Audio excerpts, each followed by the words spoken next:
forma, você criar os quesitos, vamos dizer, de por que você está escolhendo o mercado, antes de escolher propriamente, é muito interessante. Bom, falando então um pouquinho disso, eu queria saber quais são os erros que você vê a galera cometendo aí com remuneração fixa. Se você tem algum case, não precisa contar o nome do santo, pode contar o milagre, não precisa contar o nome do santo. Alguns erros, umas coisas que você fala assim, putz... Podia ter evitado, né? Não sei, engraçado, né? Tem um assim que a gente cansa de ver e às vezes não é nem exatamente um erro, mas é uma zona de conforto que às vezes você entra, né? Um erro muito comum é você ter uma estrutura salarial e ficar ajustando ela pelos dissídios, né? E aí você vai descolando isso pelo dissídio, pela inflação e tudo mais, quando você vê, você não está mais no mercado. Então a empresa acaba se descolando um pouco da realidade quando vê ela ou ela está muito abaixo ou muito acima. Né? Esse é um erro básico, assim, que falta catequizar a empresa para, olha, a gente tem que fazer uma medição mais constante, né, de pesquisas e tal. Esse é um erro que é bem comum, né, que eu vejo nesse sentido. E eu acho que o olhar de mercado também, né, Carlão? Fala um pouquinho pra gente aí também a questão assim do... Né, quando você vai quando você vai estabelecer tua remuneração fixa ali, os parâmetros, né, enfim, como que você faz para olhar para mercado? Qual que é o teu mercado, né? Porque a gente fala assim, o mercado, o que é o mercado, né? Essa é uma pergunta, o que é o mercado? A gente tem tentado fazer ultimamente um processo muito interessante, que é criar um racional do painel. Então você fala, tem 30 fatores que você pode escolher um mercado. Desses 30, tem 10 que faz sentido para você. Vamos escolher os principais. Puxa, é o setor, é sua região, é a filosofia de... Outro dia um cliente me mandou, olha, empresas admiradas lá pela pesquisa de clima do Great Place to Work. Esse era um critério deles, podia ser empresa de qualquer setor, mas eles queriam empresas que tivessem bem nesse quesito, né? Então, de certa forma, você criar os quesitos, vamos dizer, de por que você está escolhendo o mercado, antes de escolher propriamente, é muito interessante. E alinhar isso com a estratégia da empresa, né? Tentar fazer aquela interpretação da estratégia, dos valores, do rumo da empresa para selecionar o painel. Isso é um jeito estratégico. Senão, você pega uma lista lá padrão, manda das empresas mais conhecidas, ou cada um sugere, né? Da diretoria sugere o nome, você junta lá, pode ficar meio distorcido.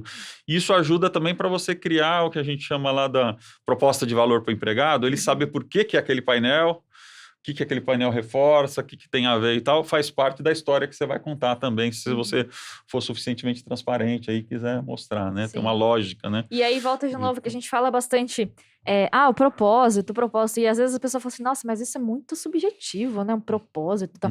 O propósito da empresa vai te ajudar a guiar, a escolher, inclusive, as empresas com quem você vai se comparar. Exatamente. Que é aquela coisa assim, eu olho no espelho e eu me acho feia. Com quem que eu tô me comparando? Com a Gisele Bündchen? Talvez, eu não sei, aquela coisa, né? Claro. E aí, por quê? Eu não tô pensando também que, poxa, ela tem uma carreira, que o corpo dela, o cartão de visita dela, ela vive disso, ela tem um padrão econômico diferente, ela mora num país diferente, enfim, N coisas. As fotos que ela deixa tirar dela exatamente, ela não vaza a foto ali que tá, ruim, né? Acordando, calma de acordar. Tem um cuidado ali, né? Exato. Então, se eu não tenho um propósito do tipo assim, qual que é a imagem que eu quero ter de mim, qual é o meu propósito, sei lá, eu vou me comparar com quem aparecer, quem eu achar que é melhor. E aí, né, pensando na autoestima, vai pra baixo, né? E a empresa também, né? Tipo, poxa, se eu me comparo com as pessoas erradas porque eu não sei pra onde eu quero ir. Então, quais são as empresas que eu olho e falo assim, aquela empresa ali, quero ficar de olho nela. Por quê?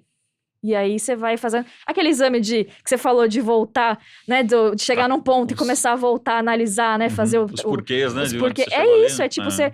Por que aquela empresa tá no meu painel de pesquisa? Porque, peraí, o que será que tem ali? Então, então tá, vou voltando e vou pensando o que se compõe no meu propósito, na minha missão, enfim. E acho que até o posicionamento que você se coloca dentro desse mercado também, né? Porque às vezes você fala assim, não, eu quero esse painel aqui, legal, às vezes você escolheu bem o painel, aí você fala assim, não, mas eu quero ser agressivo em relação a esse mercado, legal. E aí você coloca uma tabela lá em cima, e aí quando você vai ver, tua população toda tá lá 30%, 40% abaixo daquela tabela. Então, assim, e aí, o que é essa tabela realmente na prática, né? Se você falou e propôs aquela estratégia, tem que cumpri-la, né? Tem muita empresa que tem uma estratégia toda bonita estabelecida e na prática não tá executando, fica né? de gaveta, então não adianta, né? Tá ali, ó. Tá ali e tal.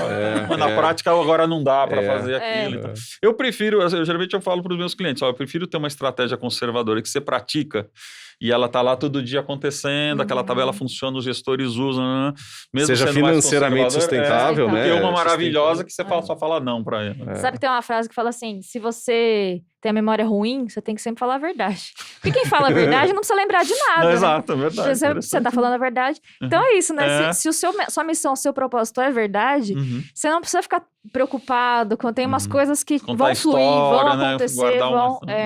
Exatamente. É isso aí, você acabou de assistir um corte do podcast Quinto Dia Útil, que é o podcast oficial da Carreira Miller. Nesse episódio aqui, eu falei com 2 Carlos, o Carlos Silva e o Siqueira. A gente conversou sobre remuneração fixa e por que você deve investir numa capacitação focada nesse tema. Confere lá o episódio completo, clica no link aí e a gente se vê lá. Tchau!